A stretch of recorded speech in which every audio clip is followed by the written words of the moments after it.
Hello बच्चों, चलिए हम इस प्रश्न को देखते हैं। एक प्रकोष्ठ में 6.5 गाउस, एक गाउस बराबर 10 की घात ऋण 4 टेस्ला का एक समान चुंबकीय क्षेत्र बनाए रखा गया है। इस चुंबकीय क्षेत्र में एक इलेक्ट्रॉन 4.8 गुणे 10 की घात 6 मीटर प्रति सेकंड के वेग से क्षेत्र के लंबवत भेजा गया है। व्याख्या कीजिए कि इस इलेक्ट्रॉन का पथ वृत्ताकार क्यों होगा और वृत्ताकार कक्षा की त्रिज्या ज्ञात कीजिए। इलेक्ट्रॉन का आवेश 1.6 गुणे 10 की घात ऋण 19 गुलाम और उसका द्रव्यमान 9.1 गुणे 10 की घात ऋण 31 किलोग्राम दिया गया है। तो चलिए बच्चों, हम सर्वप्रथम इस प्रश्न की मुख्य अवधारणा पर चर्चा करते हैं। और उसके लिए बच्चों हम यहाँ पर क्या लिखने जा रहे हैं? हम यहाँ पर लिखने जा रहे हैं मुख्य अवधारणा। तो सर्वप्रथम हम इस प्रश्न की मुख्य अवधारणा देखेंगे। तो उसमें हम क्या देखते हैं कि हमें क्या दिया गया है? एक समान चुंबकीय क्षेत्र दिया गया है बच्चों। तो ये हमारे पास क्या हो गया? एक समान चुंबकीय क्षेत्र हमारे पास, इसका निर्माण हम कर रहे हैं। तो ये हमारे पास क्या है? एक समान चुंबकीय क्षेत्र है। अब इसमें क्या कहा गया कि ये जो एक समान चुंबकीय क्षेत्र है, इसमें इलेक्ट्रॉन इसके लंबवत रखा गया है। तो माना इलेक्ट्रॉन को इस तरह से रखा गया है। तो यहाँ पर क्या है बच्चों? इलेक्ट्रॉन को रखा गया है। जब इलेक्ट्रॉन चुंबकीय क्षेत्र के लंबवत रखा गया है, तो चुंबकीय क्षेत्र तथा इसके मध्य जो कोण होगा वो कितना होगा बच्चों? 90 डिग्री के बराबर होगा। अर्थात थीटा कितना होगा बच्चों? 90 डिग्री के बराबर हमारे पास थीटा होगा।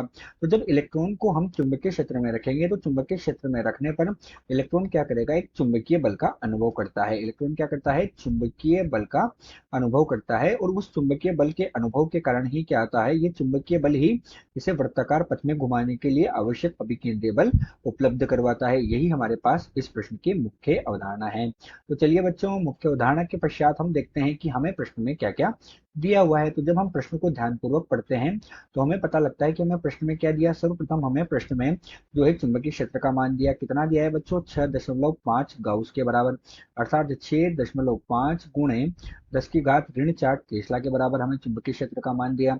साथ ही हमें इलेक्ट्रॉन का वेग दिया। वेग कितना दिया गया है बच्चों? वेग दिया गया है 4.8 गुणे 10 की घात 6 मीटर प्रति सेकंड के बराबर हमें इसका वेग दिया गया है।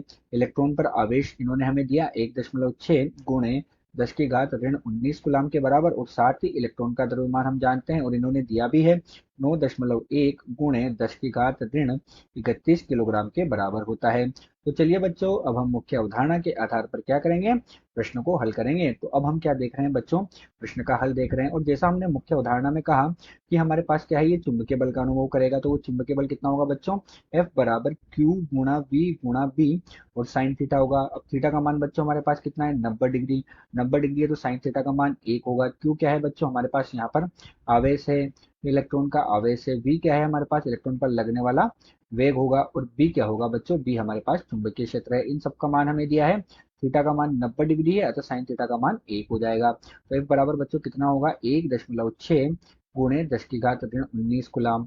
ठीक है बच्चों, इसके साथ ही वेग का मान इन्होंने हमें कितना दिया? तो वेग का मान इन्होंने दिया है 4.8 गुणे 10 की घात 6 के बराबर वेग का मान दिया है।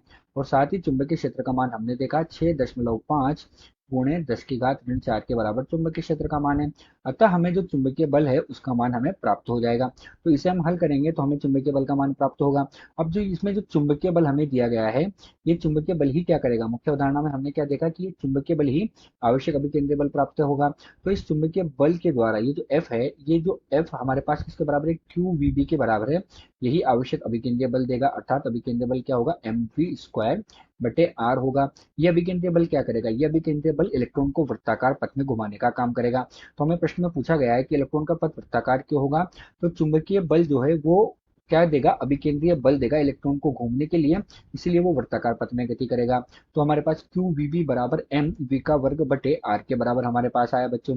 यहाँ से हमें क्या है? वृत्ताकार पथ की त्रिज्या निकालनी है। तो वृत्ताकार पथ की त्रिज्या कितनी हो जाएगी? r बराबर बच्चों हमारे पास वृत्ताकार पथ की त्रिज्या का मान होगा mv बटे QB के बराबर। इन सबके मान हमारे पास है। m का मान कितना है? 9.1 गुणे 10 की घात ऋण 31। v का मान कितना है बच्चों? 4.8 गुणे 10 की घात 6 के बराबर है। Q का मान हमारे पास इलेक्ट्रॉन पर आवेश कितना होता है? 1.6 गुणे 10 की घात ऋण 19 के बराबर है। इसी के साथ B का मान इन्होंने हमें प्रश्न में दिया है और B का मान कितना दिया? 6.5 गुणे 10 की घात ऋण 4 के बराबर दिया। अतः वृत्ताकार पथ की जो त्रिज्या है वो हमें प्राप्त होगी 4.2 गुणे 10 की घात ऋण 2 मीटर के बराबर, अर्थात वृत्ताकार पथ की त्रिज्या कितनी हुई? 4.2 सेंटीमीटर के बराबर प्राप्त हुई। अतः दिया गया जो प्रश्न है इसमें इलेक्ट्रॉन वृत्ताकार पथ में घूमेगा, क्योंकि चुंबकीय बल उसे घूमने के लिए आवश्यक अभिकेंद्रीय बल उपलब्ध कराएगा, तथा उसके वृत्ताकार पथ की त्रिज्या r बराबर 4.2 सेंटीमीटर के बराबर प्राप्त हुई। आशा करते हैं आपको प्रश्न समझ आया होगा। धन्यवाद।